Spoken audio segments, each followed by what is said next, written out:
Meditation is defined in the following way. It's a progressive quietening of the mind till it reaches the source of the mind, which in spiritual traditions is called the soul or the spirit. So it takes you to your source. The first reason they should do it is the most effective way to manage stress.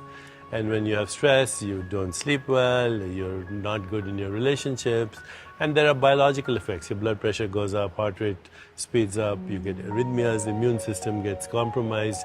There are tons of data on why stress is the #1 epidemic of our civilization. Right.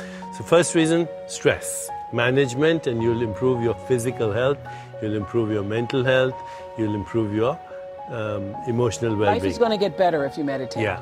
But here's the real reason. Once you do all that, once you've, I haven't had stress forever now, so I don't need to meditate for stress, right? Yes. So what does that do? It opens the door to your spirit, the field of infinite possibilities. It opens the door of your soul so you lose the fear of death. It opens the door to creativity. We call God the creator because we're connected with the source of creation. And it actually opens up what are called platonic qualities or divine truths or attitudes. Kindness, love, compassion, joy, equanimity, profound peace. What in spiritual traditions they say, the peace that passes all understanding. People who are out of touch with the power within, or the place where all power resides, the aliveness itself, consciousness itself, then they feel a sense of lack. Why are they not in touch with it? Because they are not present. They're not in the present moment, because the present moment is the entry point into that place of power within. If you're not present, you don't realize that there is a source of power within, and then you believe that you need to get secondary power from someone or some situation or other people. Then the ego plays roles to manipulate the environment and other people to get what it thinks it needs, not realizing that all the things that it thinks will give it the power that it seems to lack, all that is already within you, if you could only be present in the now. And by realizing that whenever you lose yourself, losing oneself means losing oneself in that continuous stream of thinking that goes through people's heads. And when you recognize that these are thoughts arising in your mind, you don't need to identify with the thoughts any longer. So memories, for example, of something bad that happened to you, it's not happening here and now. So memories are thoughts that arise. They are not reality. It's only when you believe that they are real, then they have the power over you. But when you realize it's just another thought arising about the past, then you find a spacious relationship with thought. Thought no longer has you in its grip. Who you were then, no human being can act beyond their level of consciousness. At that time, you acted like that. The awareness was not there to act differently. Now the awareness is there, and the awareness is who you truly are. Who am I is meant to take you into that state of presence. And that state of presence is the answer. So there's no conceptual answer.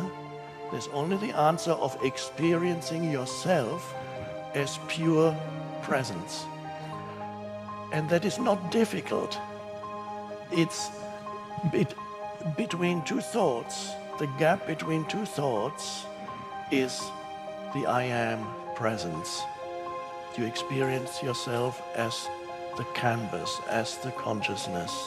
So here's one thought comes to an end, the other one hasn't arisen yet. And in between two thoughts, for example now, you have a moment of spaciousness. And in that spaciousness, you sit here and you just look around and you take everything in, and you come to the amazing realization that you do not always need to conceptualize, interpret, or label everything that comes into your awareness. You can just be there as a pure presence, and then that is another way of knowing things. and you notice your mind becomes very still. And in that stillness, you perceive everything, but in addition to perceiving everything, you are aware of an underlying presence. The idea of meditation is really the idea of connecting to your source. The way that you make contact with your source is the way Melville described it when he said God's one and only voice is silence. We are looking for a way, and we are going to understand that this manifesting process of attracting to us what it is that we desire involves certain principles, and that also we can begin to participate ourselves in this act of co-creating our life.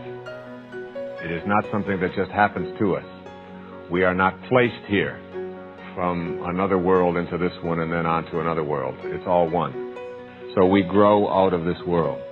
And in order to be able to get to the left-hand side of the room, the side which is the cause of all that is on the right side, even though it's all one, we must learn to get quiet and also to somehow figure out a way to participate in this act of co-creating.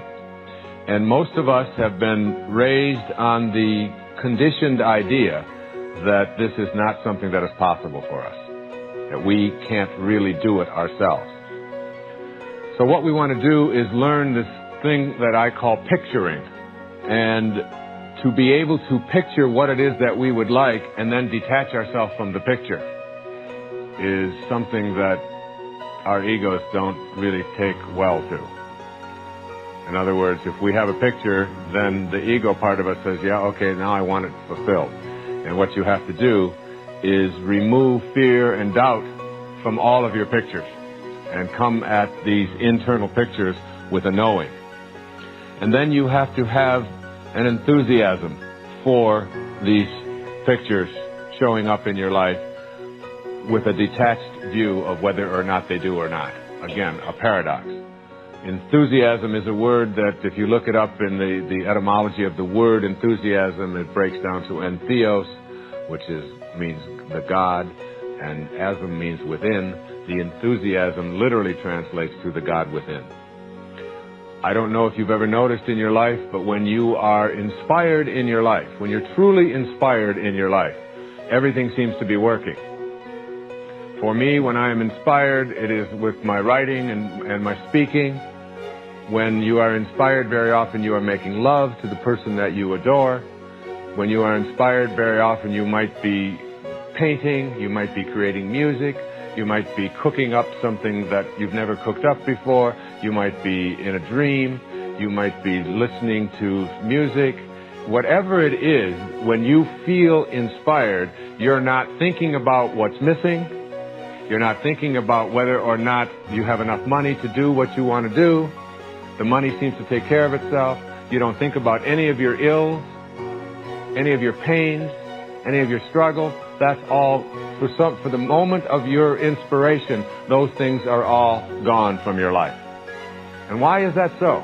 Why does the moment of your inspiration seem to be devoid of all of the ego-centered kinds of things about your self-absorption and your fears and your doubts and you're not having enough money and you got pains and you got all of these things? Why is that? Because the word inspire really comes from the concept of inspiration. To be inspired means to be in spirit. And when you are in spirit, you have transcended the physical side of you. And meditation puts you in spirit. It takes you out of the world of the physical and all of the ailments and all of the struggles and all of the fears and all of the doubts and all of the anxieties, and it puts you in spirit. And when you are in spirit on purpose, everything is working. Everything is working. When we get inspired, we know there's something else working. We know something else is there with us, supporting us, guiding us, helping us, somehow we know we're not doing this thing alone. When you sit with the intention of what many call meditating, we'd like to offer a different label to it because there's resistance even in the idea of that. But if you can decide that you want to quiet your conscious mind enough so that the non-physical mind that is purely focused upon all that you've become and the wholeness of who you are, if you can find a way of tuning into the vibrational frequency of that, those vibrations, once you learn to sit there for a little bit within them, will begin to turn to thoughts. And when those thoughts come, you will feel and understand, while we don't want you to focus very much upon them, the pleasure and the satisfaction of that thought. And as you sit there, not distracted by current, what you want to call reality, but experiencing the whole of your now vibrational reality, what's in your vortex will be able to make its way into your manifested world through the pathway that is your non-contradicted mind. So, have you ever sat to meditate? Are you doing it on a semi-regular or regular basis? And when you sit to meditate, when someone suggested to Jerry and Esther that they meditate, as soon as they got away from that person in the car, they said, "That's just weird." Jerry said, "I think of myself more as a business person." Meditation just seemed weird to them. That was many years ago, and to many it still seems weird today. But it's because there's not an understanding of what it means. Meditation, if you understand it, and you're about to, will take you back to the core vibration that is unchallenged by beliefs that are keeping you from what you want. Meditation will take you to the vibrational frequency that your inner being is, and as you're able to maintain it for a little bit, law of attraction will bring momentum to that. So when we talk about law of attraction, what we're really talking about is momentum. We're really talking about you being at some starting point, and law of attraction bringing the next and the next and the next and the next and the next and the next and the next. So if you're irritated by something, law of attraction will bring you more and more and more and more and more and more and more and more and more of things like that. If you are in love with life, law of attraction will bring you more and more and more and more and more and more and more and more of that. When you sit to quiet your mind, at first it's very difficult because your mind has been trained to be responsive to your environment. But when you quiet your mind, and what that requires is focusing upon something quieter. When you get to that place where you are mindless, you are thoughtless, and the non-physical part of you now is the dominant part of your vibration, you are in a state of utter well-being just for a moment. And you are not doing anything with your physical noticing, with your physical senses, that's distracting from that base of well-being. Now you see, the thing that's so wonderful about allowing, it might take you 15 minutes to get there, and you might only be there a minute or two before your meditation time is up. But that's enough. It doesn't matter how long it takes you to get there. It's just important that you get there, because when you get there, you have pushed the reset button. You have given yourself an opportunity to have detachment from the vibrations that are hindering you. And that rut that Esther found in her knowing what she didn't want and trying to find what she did want is now a little softer. It's less likely that she's going to stay in that rut once finding that. You see what we're getting at? You'll find yourself very soon feeling enlivened for the day. And it doesn't take more than about a week of that, and we're only talking about 15 or 20 minutes, before, as you begin your day like that, then everything in your day, these ruts that you've been in relative to different relationships or different situations, will begin to soften out. They will begin to dissipate. The problems will dissipate. And if you don't get too carried away in taking score of what's dissipating, and instead you just enjoy, you just find the satisfaction factor in finding your clarity and your strength. Besides what's happening with your mind, you allowing thoughts to turn to things, your physical apparatus is being rejuvenated. You are in the replenishing mode. Everything about your experience is being enhanced and improved because you are allowing yourself a respite from the contradictory thoughts that you didn't even know you had, that are in the form of beliefs that you've picked up along your physical trail in defense of the world that you are defending yourself against. You must be defenseless to be in the receiving mode. And that feels so weird, because that sounds like, oh, but what if there are bad things trying to get me? And we say, the thing is, no bad things are even after you unless you're thinking about them. So when you defend yourself against them, you're putting more thoughts that you need to defend against. You sort of kind of get what we mean by that? There is no law of assertion. There's only a law of attraction. Nothing is being asserted into your experience. It is all being attracted into your experience. And so, oh, it's such a good time to return for a little while, every day, to the true nature of your being, where you allow the full force of goodness and wisdom and clarity to demonstrate in your day-to-day experiences.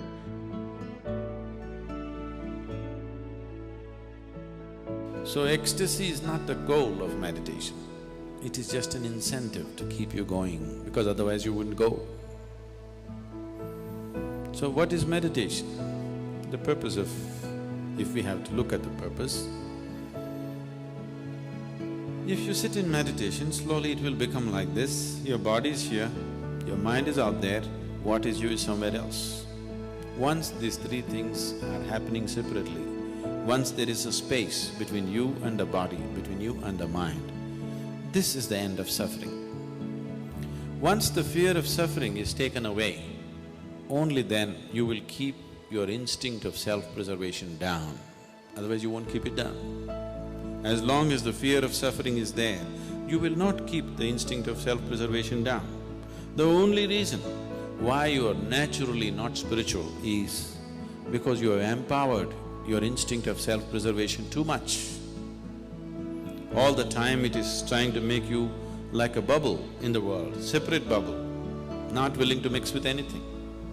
So unless you keep your instinct of self-preservation down, you will not become spiritual in any way.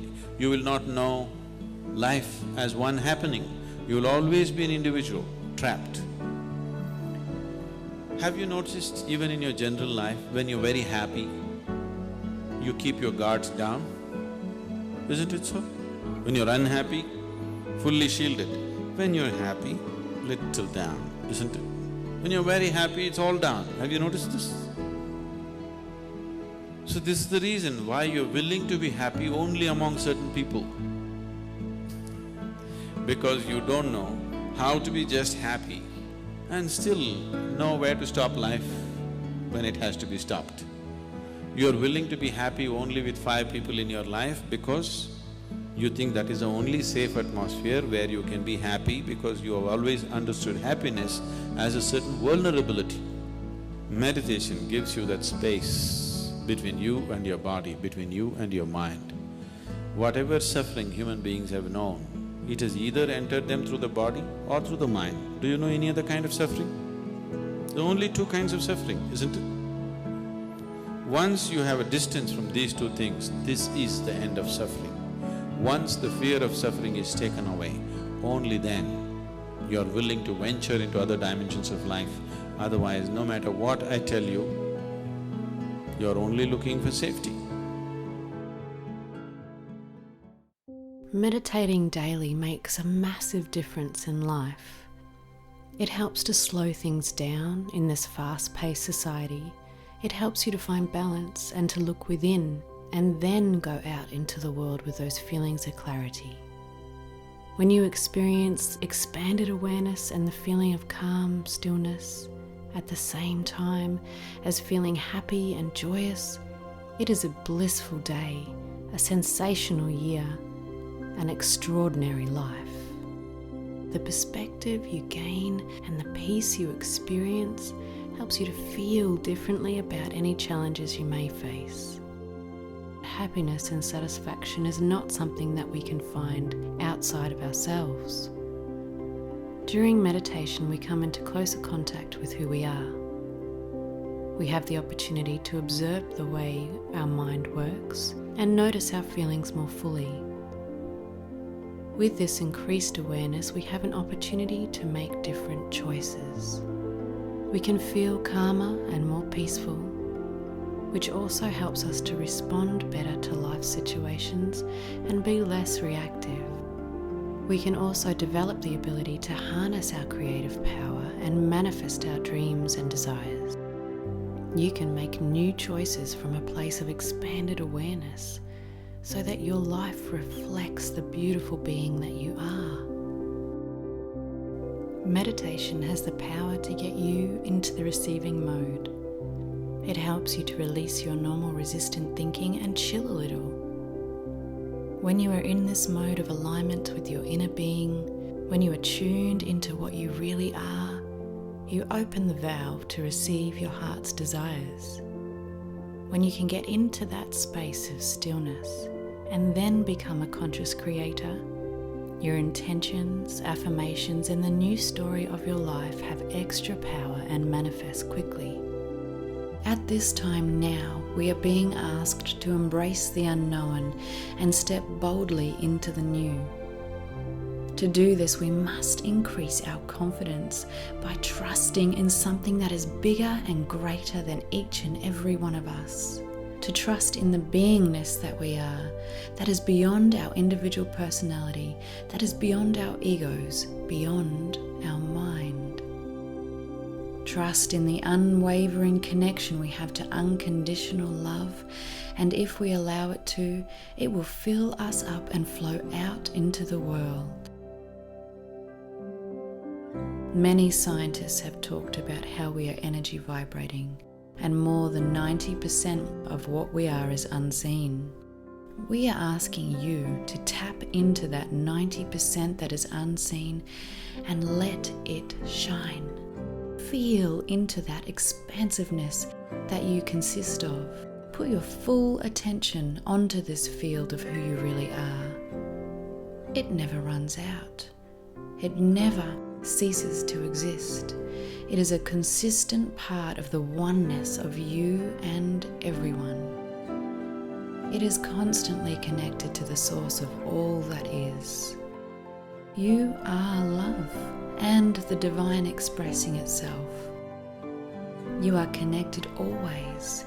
You are loved always. You are totally accepted and appreciated without judgment, without prejudice, without time. You are valued, acknowledged and seen. All that you are, that massiveness of energy vibrating that you are beyond what you can see with your current vision, is love.